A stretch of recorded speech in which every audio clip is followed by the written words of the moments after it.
సభను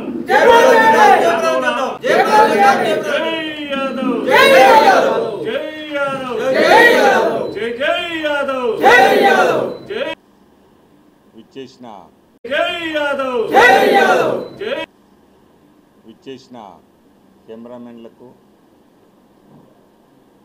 స్టాఫ్ రిపోర్టర్లకు, electronic media, print media ప్రతి ఒక్కరికి స్వాగతం తెలియజేస్తూ, భారతదేశ స్వతంత్రం వచ్చిన కాంచెలి ఉమ్మడి రాష్ట్ర ఆంధ్రప్రదేశ్ అయితే కానీ, తెలంగాణ ప్రభుత్వంలో అయితే కానీ యాదవులు లేకుండా మంత్రివర్గం లేదు. కానీ మొదటిసారి ఇవాళ ఈ ప్రభుత్వంలో యాదవులకు స్థానం లేకుండా అయిపోయింది. మా యాదవులు అంటే గొల్ల కుర్మ సోదరులందరినీ కలిపితే యాదవులుగా నేను భావిస్తున్నా. భారతదేశ చరిత్రలో యాదవులకు ఒక స్థానం ఉంది. ఇవాళ నార్త్ ఇండియా తీసుకున్నా, సెంట్రల్ ఇండియాలో చూసుకున్నా యాదవులు ప్రతి రాష్ట్రంలో ముఖ్య పాత్ర పోషిస్తున్నారు. అందులో సౌత్లో కూడా ఆంధ్రప్రదేశ్లో, తెలంగాణలో పెద్ద సంఖ్యలో ఉన్న యాదవులు ప్రతి రాజకీయ పార్టీలో ముఖ్య పాత్ర పోషించినా కూడా ఇవాళ ఈ రాష్ట్రంలో యాదవుల మంత్రిస్థానం లేకపోవడం బాధాకరం. యాదవ జాతిని అవమానించినట్టు. దాదాపు గత ప్రభుత్వం ముఖ్యమంత్రి గారు స్వయాన అన్నారు, ఒక 30 నుంచి 40 లక్షల మంది గొల్ల కుర్మలు ఉంటారు, నీతికి నిజాయితీకి మారుపేరని చెప్పిన యాదవులను ఇవాళ మంత్రివర్గంలో తీసుకోకపోవడం అనేది బాధాకరం. అంటే ఎమ్మెల్యేలు లేరు, మంత్రులు లేరు, గెలవలేదు, ఎమ్మెల్సీ లేరంటారు. మీరు మనసులో అనుకుంటే, ప్రభుత్వాలు అనుకుంటే, పార్టీలు అనుకుంటే మీరు స్థానం కల్పించి మీరు మంత్రివర్గంలో తీసుకో అవకాశం ఉంటుంది. ఇది అందరికీ తెలుసు. గత చాలా ఎగ్జాంపుల్స్ ఉన్నాయి. ఒక జాతిని లేపాలి, జాతికి ఒక రిప్రజెంటేషన్ ఇవ్వాలి, జాతికి ఒక ఇంపార్టెన్స్ ఇవ్వాలి అనుకుంటే మీరు తక్షణమే చేయగలుగుతారు. ఇది రాష్ట్ర ప్రభుత్వం ఆలోచించాలి, ముఖ్యమంత్రి గారు ఆలోచించాలి, కాంగ్రెస్ అధ్యక్షుడు ఆలోచించాలి. కాకుండా ఆల్ ఇండియా కాంగ్రెస్ అధ్యక్షుడు కూడా ఇవాళ ఆలోచించవలసిన అవసరం ఇక్కడ ఎంతైనా ఉన్నది. తెలంగాణలో ప్రతి జిల్లాలో ప్రతి యాదవుడు ఇవాళ మదనపడే రోజు వచ్చింది. ఏంటి ఇవాళ మా పరిస్థితి? మాకొక్క రిప్రజెంటేషన్ ఉండదా క్యాబినెట్లో అన్న ప్రశ్న ఇవాళ జాతి ప్రతి ఒక్కరిలో వస్తున్నది. కాబట్టికే ఇది ఉద్యమం రూపం దాల్చుకోబోతుంది. కాబట్టికే జాగ్రత్త సుమా. ఇవాళ ప్రభుత్వం మంచి మనసు చేసుకొని ఇటు ముఖ్యమంత్రి గారు, రాష్ట్ర అధ్యక్షులు ఆలోచించి యాదవులకు మీ పార్టీలనే, మీ సీనియర్లా మీకు పార్టీకి అవసరం వచ్చిన వారికి అవకాశం ఇవ్వాలని, మా రిప్రజెంటేషన్ ఆడుంటే, క్యాబినెట్లో మా జాతి బిడ్డ ఉంటే ఈ జాతి మొత్తం మీ వెంటుంటారు, మీరు జాతికి గౌరవం ఇచ్చిన వారు అవుతారు అని తెలియజేస్తూ, ఈ 30వ తారీఖు నాడు యాదవుల ఆత్మగౌరవ సభ పెద్ద ఎత్తున ఇందిరా పార్క్, ధర్నా చౌక్లో జరుపుకోబోతున్నాం. రాష్ట్రంలో ఉన్న యాదవ ప్రతి బిడ్డ రావాల్సిందిగా కూర్చున్నాం. సభ ఇవాళ ఆత్మగౌరవ సభ అంటే మన సభ, మన ఉనికిని తెలియజేసే సభ. ఈ సభ ద్వారా రాష్ట్ర ప్రభుత్వానికి, ముఖ్యమంత్రి గారికి, కాంగ్రెస్ ప్రభుత్వ అధ్యక్షులకు, పార్టీ అధ్యక్షులకు, ఆల్ ఇండియా కాంగ్రెస్ కూడా ఒక అల్టిమేట్ ఇచ్చే విధంగా సభ జరగబోతుంది. దానికి అందరూ తరలి రావాలని తెలియజేస్తూ, ఇప్పుడు మా బ్రదర్ సోదరుడు పత్రికా సోదరులకి, ఎలక్ట్రానిక్ అండ్ ప్రింట్ మీడియా మిత్రులందరికీ నా యొక్క నమస్కారాలు. రేపు 30వ తారీఖు నాడు ఇందిరా పార్క్ దగ్గర యాదవ సంఘాల జేఏసీ ఆధ్వర్యంలో యాదవుల ఆత్మ గౌరవ సభని నిర్వహిస్తూ ఉన్నాం.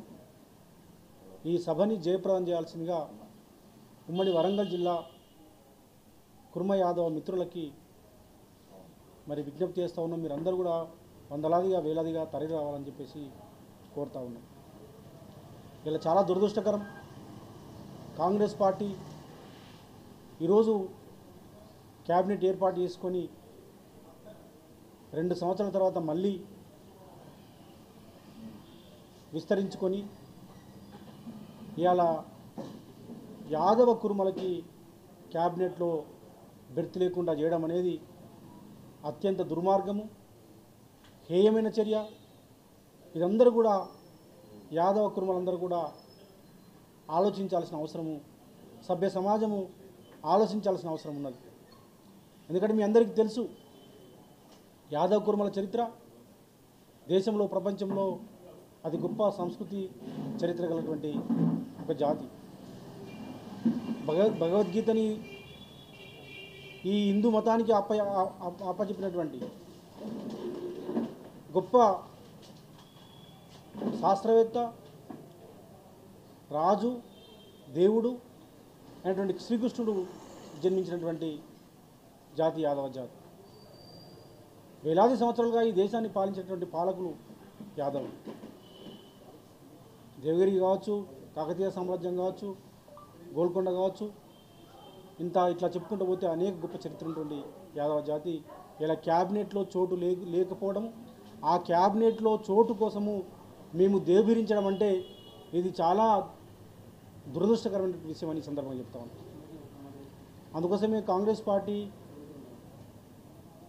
ఈ చర్యలకు నిరసనగా రేపు 30వ తారీఖు నాడు యాదవుల ఆత్మగౌరవ సభని ఏర్పాటు చేయడం జరిగింది. అన్ని సంఘాలు, అది అఖిల భారత యాదవ సంఘం కావచ్చు, యాదవ కుల పోరాట సంఘం కావచ్చు, అన్ని సంఘాలు ఈ తెలంగాణ ప్రాంతంలో ఎన్ని సంఘాలను యాదవ సంఘాలు వాటన్నింటినీ ఐక్యం చేస్తూ యాదవ సంఘాల జేఏసీ ఆధ్వర్యంలో ఈ కార్యక్రమం ఏర్పాటు చేసినాం. దీన్ని జయప్రదం చేయాలని అందరికీ విజ్ఞప్తి చేస్తూ ఉన్నాం. ఇమీడియట్గా క్యాబినెట్లోకి తీసుకోవాలి. అట్లాగే జనదమాషా ప్రకారము నామినేటెడ్ పోస్టుల్లో అది ఎమ్మెల్సీ కావచ్చు, కార్పొరేషన్ చైర్మన్ కావచ్చు, కుర్మ యాదవులకు ఇవ్వాలి. గతంలో గొర్రెల పంపిణీ ఏదైతే గత ప్రభుత్వం చేసిందో కేసీఆర్ గారి ప్రభుత్వము మొదటి విడత కంప్లీట్ అయింది. రెండో విడత మేము 2 లక్షల రూపాయలు ఇస్తామని చెప్పేసి రేవంత్ రెడ్డి గారు మరి ఆ రోజు కాంగ్రెస్ పార్టీ మరి కుర్మ యాదవులకు హామీ ఇవ్వడం జరిగింది. దాన్ని వాళ్ళు ఫుల్ఫిల్ చేయాలని చెప్పేసి అందుకోసము 2వ దశ గొర్రెల పంపిణీ కార్యక్రమాన్ని వెంటనే చేపట్టాలని చెప్పేసి మేము డిమాండ్ చేస్తూ ఉన్నాము. అదేవిధంగా ఇవాళ ఈ రాష్ట్రంలో కామారెడ్డి డిక్లరేషన్లో భాగంగా మేము యాదవులుగా ఉన్నాము, బీసీలుగా కూడా ఉన్నాము. కామారెడ్డి డిక్లరేషన్లో భాగంగా స్థానిక సంస్థల్లో విద్యా ఉద్యోగ రంగాల్లో 42% బీసీలకు రిజర్వేషన్ ఇస్తామని చెప్పేసి కాంగ్రెస్ పార్టీ హామీ ఇచ్చింది. మరి తూతూ మంత్రంగా మరి కులగణన చేపట్టి గతంలో సమగ్ర కుటుంబ సర్వే ద్వారా కేసీఆర్ గారు ముస్లింలకు సంబంధం లేకుండా, ముస్లింలు ఇంక్లూడ్ కాకుండా బీసీల జనాభా 52% ఉన్నది సమగ్ర కుటుంబ సర్వే ద్వారా. కానీ రేవంత్ రెడ్డి గారి కులగణన ద్వారా బీసీల జనాభాని 46% తగ్గించింది. ముస్లింలను కలిపి 56 అంటున్నది. ముస్లింలకు సంబంధం లేకుండా మేము 52 ఉన్నాం. అది కేసీఆర్ గారి సమగ్ర కుటుంబ సర్వే. అంటే 5% బీసీలకు తగ్గించడం జరిగింది. తగ్గించి దాన్ని ఢిల్లీకి పంపించి బిల్లు ఆమోదిస్తున్నా అని చెప్పేసి పెద్ద ఎత్తున సీట్లు పంచుకొని ప్రచారం చేసి పటాకులు కొట్టుకొని మరి ఢిల్లీకి పంపిస్తున్నాము, తాంబూలం ఇచ్చాము, తన్నుకు సావండి అన్నట్లుగా ఆపరేషన్ సక్సెస్, పేషెంట్ డెడ్. తీరా ఏం జరిగిందిరా అంటే బీసీలకు రిజర్వేషన్ రాలేదు. నిన్న మాట్లాడతాడు పీసీసీ అధ్యక్షులు, మేము పార్టీ ద్వారా 42% ఇస్తామని చెప్పేసి మాట్లాడతారు. మీరు పార్టీ ద్వారా ఇస్తామని చెప్పలేదు మిత్రమా. రేవంత్ రెడ్డి గారు మీరు పార్టీ ద్వారా ఇస్తామని చెప్పలేదు. మీరు స్వయంగా అధికారంలోకి రాగానే 6 నెలలలోపు కులగణన చేసి మేమే ఇస్తామని చెప్పిండు. ఇప్పుడేమో ఢిల్లీ ఇస్తుంది, రాజ్యాంగ సవరణ చేయాలని చెప్తా ఉన్నాం. కాబట్టి మేము డిమాండ్ చేస్తూ ఉన్నాము 42% విద్యా ఉద్యోగ రంగాల్లో స్థానిక సంస్థలు రిజర్వేషన్ ఇవ్వాలి. ఇంకొక మాట, చివరి మాట, యాదవులకి మంత్రివర్గంలు ఇవ్వాలి, మా యాదవులతో పాటు ఇలా బీసీలుగా ఉన్నాం మేము 52% ఉన్నాం.